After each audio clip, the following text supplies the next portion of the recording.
You're standing on the tee, driver in your hands, and a voice in your head, maybe a coach, maybe a video you watched last night telling you the same thing it always does. Turn your shoulders. Bigger, coil harder. So you do. And that ball sails right again, weak and short, curving into the same trees you already know too well. Here's what I found after months of digging. The harder you crank your shoulders around, the worse your driver gets. The one move nearly everybody told you to make is the exact move quietly wrecking your swing. And the man who proved it did it standing on one leg back in 1916, long before anyone alive today was around to bury what he knew. I traced the whole thing to a thin little book from 1937 and a teacher who used to tie a pocket knife to a handkerchief to show people what a golf swing actually is. Pull this thread with me all the way to the end, and I promise you will never think the word turn the same way again. And the best part, you can feel this tonight with the very same driver leaning against the wall of your garage right now. It started when I found a brittle instruction pamphlet at an estate sale, tossed in a cardboard box marked $1. On the third page, underlined in pencil by some long-gone golfer, were 4 words that didn't match a single thing I'd ever been taught. Do not turn deliberately. I stared at that for a long time, because every lesson I'd ever paid for said the opposite. So let me tell you what I uncovered, starting with the strangest thing of all. There was a man named Ernest Jones, born in England in 1887. He was a good young professional golfer, working at Chislehurst Golf Club just outside London, the kind of player everyone expected big things from. Then the war came. He went off to fight, and in 1916 a hand grenade took his right leg below the knee. For most men, that would be the end of golf forever. Think about it. How do you make a golf swing with only one leg to stand on? Every coach today would tell you that you can't. No base, no lower body, no way to turn your shoulders against your hips. But here is the part that stopped me cold when I read it. Later that very same year, while he was still recovering, still learning to balance on one leg, Ernest Jones went out and played 18 holes. He shot an 83 on one leg. A few years after that, from the same crippled stance, he shot a 72. That's par golf. That's a score most two-legged weekend players will never see in their entire lives. Now sit with that for a second. If the golf swing were really powered by a big, muscular shoulder turn coiling against a strong lower body, the thing you and I have been sold for decades, then a man with one leg physically could not do what Ernest Jones did. It's impossible. Something else had to be doing the work. Some other engine that had nothing to do with grinding your shoulders around as far as they'll go. And that question, what was really powering his swing, is the thread I could not stop pulling. Because if he found the real engine, and it got forgotten, then you and I have been fixing the wrong thing this whole time. But to understand why his answer got buried, I first had to understand where the bad advice came from. Because turn your shoulders didn't fall out of the sky. Somebody put it there. So I went looking for when this obsession with the big shoulder turn actually took over golf instruction. And what I found surprised me, because it's newer than most people think. For a long stretch of golf history, the swing was taught as a swing, a free-flowing motion. But somewhere in the modern era, teaching changed. It got mechanical. It started breaking the human body into parts, like an engine on a workbench, and telling you to move each part in isolation. The big turning point came in the 1990s. A well-known teacher named Jim McLean measured tour players and published something he called the X Factor. The idea was that great players create a big difference between how far their shoulders turn and how far their hips turn. Now, that measurement was real, and for a gifted young athlete, there's truth in it. But here's what happened next, and this is where it all went wrong for regular people like you and me. The message got flattened into 3 words. Turn your shoulders. More. Bigger.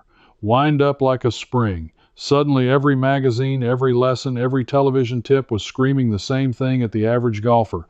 Coil harder. And an entire generation of players, grown men in their 50s, 60s, and 70s, with backs that don't bend like a 20-year-old tour pro, started yanking their shoulders around as hard as they could, believing that was the secret to distance. It's not.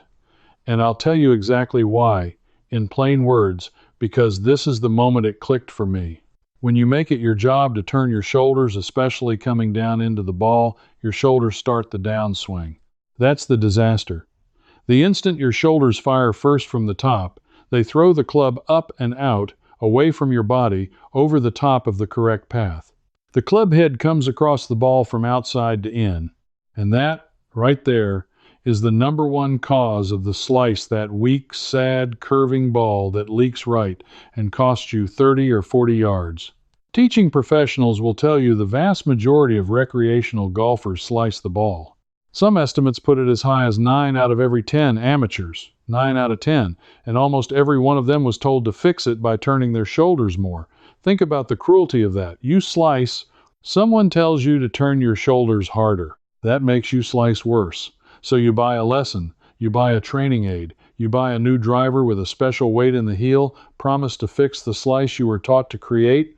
You spend and spend, chasing a cure for a wound. The advice itself keeps reopening. That's when the picture started to sharpen for me. This wasn't just a bad tip that hung around by accident. Bad tips that cost people nothing tend to fade. This one stuck hard for 30 years because a whole lot of people make a whole lot of money off you never quite fixing your slice. But I'm getting ahead of myself because before I could point the finger, I had to answer the real question. If turning your shoulders is the problem, what on earth is the solution? What was that one-legged man doing instead? And to find out, I had to track down what Ernest Jones actually taught. Therefore, I went back to the source, his own words, in his own book. After the war, Ernest Jones came to America. By the middle of the 1920s, he was teaching in New York City, first out of a sporting goods store, and later from his own little studio on the 53rd floor of a building in Manhattan.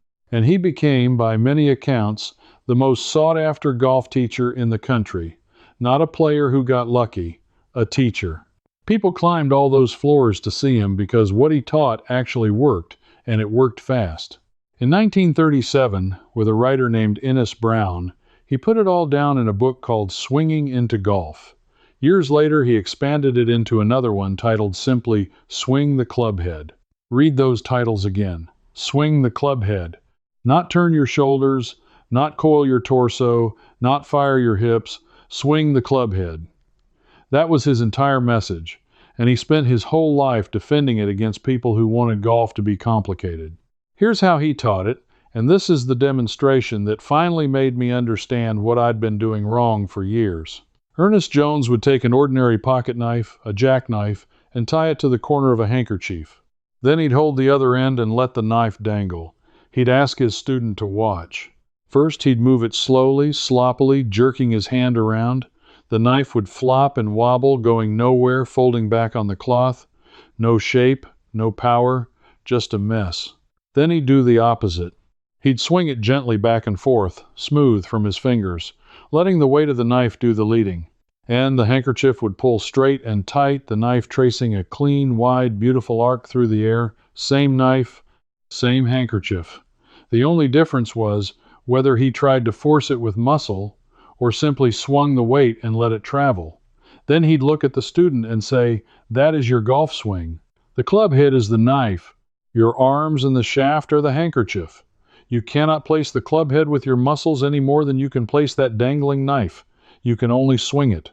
And when you swing it, when you feel the weight of the club head and let that weight lead, everything else falls into line on its own." That's the piece I'd been missing my whole life. I had been trying to move my body to hit the ball. Jones was saying the exact reverse. You swing the club head, and the body responds to it. Your shoulders, your hips, your weight, they don't drive the swing. They answer it. The shoulders turn because the swing turns them, not because you turned them on purpose. Think about how much of your life that one backwards idea has stolen from you. Every drive that leaked into the trees. Every summer you blamed yourself when the instructions were broken all along. If feeling the club head do the work instead of forcing your shoulders is what you've been missing, then the complete strike system is the full version of that fix, written down so it sticks. It's a structured 3-volume system built on real ball-striking mechanics, not tips, not gear, not guesswork, and the first fix walks you straight into ball-first contact and a real slice cure, showing you why your slice is only a symptom and what the disease underneath it actually is, and you don't have to take my word for any of it.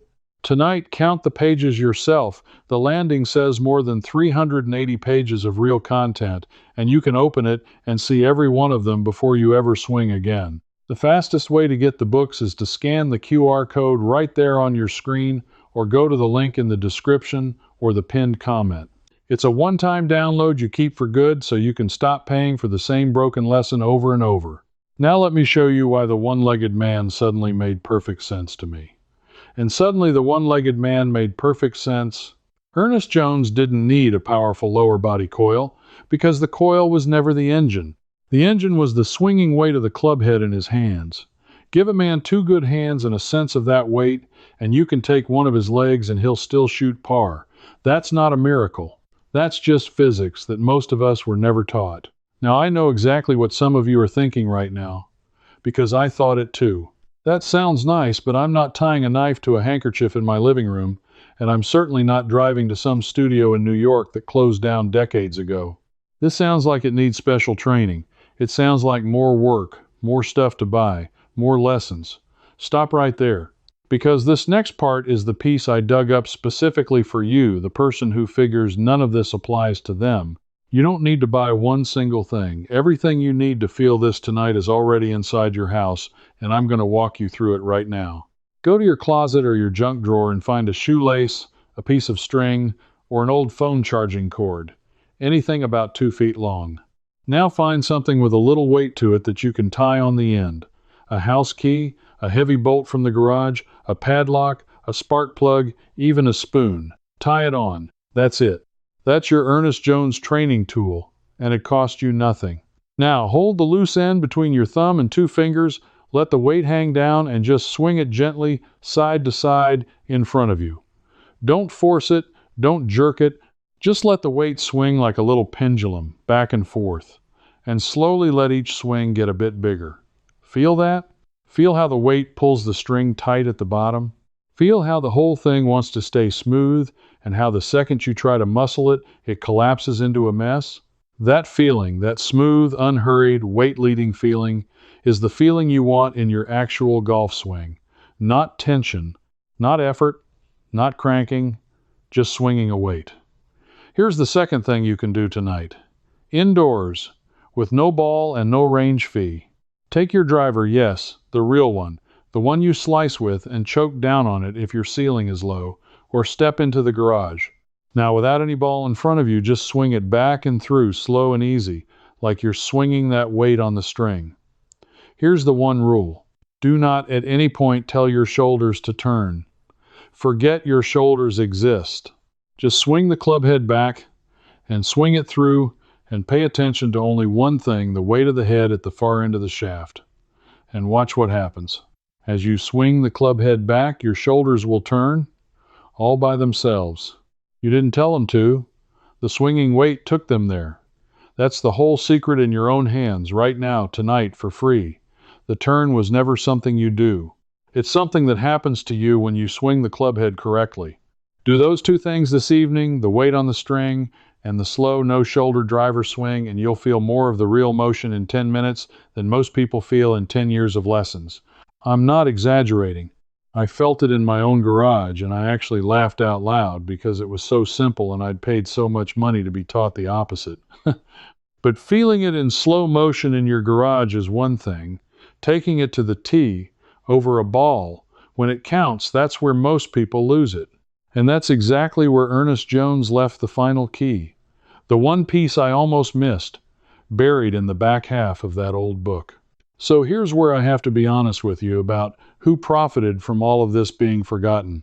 Because once I understood how simple Jones's method really was, I couldn't stop asking the obvious question. If it's this simple, and it worked this well, and the most famous teacher in America was shouting it from a studio in New York, why did it vanish? Why did nobody teach me this? And the answer is uncomfortable. Simple doesn't sell. There's no money in telling a golfer, swing the club head, feel the weight, you already own everything you need. You can't build a business on that. You can't sell a $50 training aid, or a package of 10 lessons, or a $900 driver to a man who's been told the fix is free and lives in his own hands. But complexity is a gold mine. Break the swing into 15 moving parts, and you can sell a lesson for each one. Tell people their shoulders, their hips, their wrists, and their spine angle all need separate fixing, and you've created a customer for life, a man who never gets better and therefore never stops paying. The industry didn't necessarily conspire in a back room to bury Ernest Jones. It's simpler and sadder than that. His method just wasn't profitable, so it got quietly crowded out by methods that were... The swing got complicated on purpose, because a confused golfer is a paying golfer. Think about the cost of that, not just in money, but in years. How many rounds have you played frustrated? How many golfing summers of your life were spent slicing into the trees, feeling like the problem was you, when the truth is you were handed broken instructions and told to try harder? That's the real price. Not just the cash. The lost enjoyment of a game you love, stolen by advice that was designed to keep you stuck. That made me angry. So I went back into that old book one more time, determined to pull out the exact specific thing you can take to the course this weekend. And I found it. Here it is. The bottom of the whole mystery. In Swing the Clubhead, Ernest Jones insisted that a human being can only truly control two things in the golf swing, and if you try to control more than that, you destroy it. Only two. And what were those two things? The two ends of the club, your two hands on the grip at one end and the club head at the other end. That's the entire swing. Two hands, feeling one club head. Nothing else. Not shoulders, not hips, not wrists, not spine. He said the moment you add a third thought, a third thing to manage, the swing falls apart, just like that pocket knife flopping on the handkerchief when he jerked it around. And then he gave the drill. The one that ties it all together, the one that takes the garage feeling to the tee. He taught it as a rhythm, almost like a little dance. He'd have you say it out loud as you swung, in 3 even beats, like a waltz. Not turn coil fire. Instead, a smooth, unbroken count that had nothing to do with body parts and everything to do with the swinging weight. You start the club head back on the first beat, you let it flow to the top on the second, and you swing it down and through the ball on the third one, continuous, connected motion, with your whole attention on the weight of the head, never once on your shoulders. Here's why that little counting trick is pure genius, and this is the part that gave me chills when I understood it. Your mind can only hold one thought at a time in the half second of a golf swing. If that one thought is, turn my shoulders, your shoulders fire first, you come over the top, and you slice. But if that one thought is a smooth 3-beat rhythm swinging the weight, then there's no room left in your head to consciously turn anything. And so your body does what a body naturally does when it swings a weight. It turns in perfect sequence, all on its own, in the right order, without a single conscious command. You stop being a machine trying to assemble a swing, and you become a person swinging a club head, the way that one-legged man did it in 1916. So here is exactly what you do this weekend, and I want you to promise me you'll try it before you touch another swing tip. Go to the tee, tee the ball low, the way they did in the old days. Take your driver. Now, before you swing, remind yourself of the two things and only the two things, your two hands and the club head. Then swing it in 3 smooth beats, feeling the weight of the head lead the whole way, and give your shoulders no instructions at all. Let them come along for the ride. Just swing the club head through the ball, low and long, like you're swinging that key on a string in your closet. I did it. After all the reading, all the digging, I took it to a real tee with a real driver, ball teed up, the whole thing. And the first swing where I truly forgot my shoulders and just swung the weight in 3 beats, that ball came off the face with a sound I hadn't heard in years. Dead straight, long, effortless. It didn't feel like I'd hit it hard at all. It felt like I'd barely done anything. That's the tell. That's how you know you found it. The good ones feel easy, because you finally stop fighting the swing and let the club head do its job. A man lost his leg in a war more than 100 years ago and used what was left to prove the thing the whole modern game forgot. The engine was never your shoulders. It was never the big turn. It was the swinging weight of the club head in 2 quiet hands, and a rhythm smooth enough to let your body follow. That knowledge existed. It was written down plainly in 1937. It got crowded out because it was too simple to sell. And now it's back in your hands where it belonged all along. If you're the kind of person who'd rather trust an old book in your own two hands than a rack of gadgets and a slice you can't shake, then you already understand what this game was supposed to be: free, simple, and yours. That's who this is for. Not the ones chasing the next expensive fix. The ones who suspect the old way was better because it asked less of your wallet and more of your feel. Now, I've got a question for you, and I really do read the answers. That pencil underline I found in the pamphlet at that estate sale: do not turn deliberately. I keep wondering who that golfer was and whether they ever found what I found. So tell me down in the comments.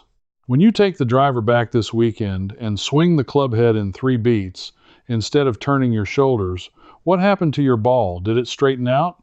Leave a comment and tell me where in the world you're watching from, because I love seeing how far these forgotten methods travel. Don't just think it. Type it out. This audience is too quiet, and your story might be the one that helps the next person stop slicing. And if you want to keep recovering the things the sellers hoped you'd forget, come along with me. This isn't about a channel. It's about a small, stubborn group of us digging up the practical knowledge that got buried because it was too honest to make anybody rich. Because the next thread I'm pulling is a strange one, an old putting method from the same era, taught by a man who claimed he could sink more putts with his eyes closed than with them open, and the reason why is something almost nobody teaches today. I found the document. I'm testing it now. Stick with me, and you'll have that one too, before they let it disappear again. Now, this video showed where your shoulder turn went wrong, but to feel the real swing tonight, I've put the full Ernest Jones method, drill by drill, inside the Old Ways Almanac. In there, you can ask me your own question, and I answer you myself, not some machine. And you won't be alone. Old Ways folks like you are already in there with us. Just point your phone's camera at the code on screen. Cancel any time, one click. Now that you know what your shoulders should really do, let me show you the one simple move that finally puts it all together and adds easy distance off the tee. It's starting right here.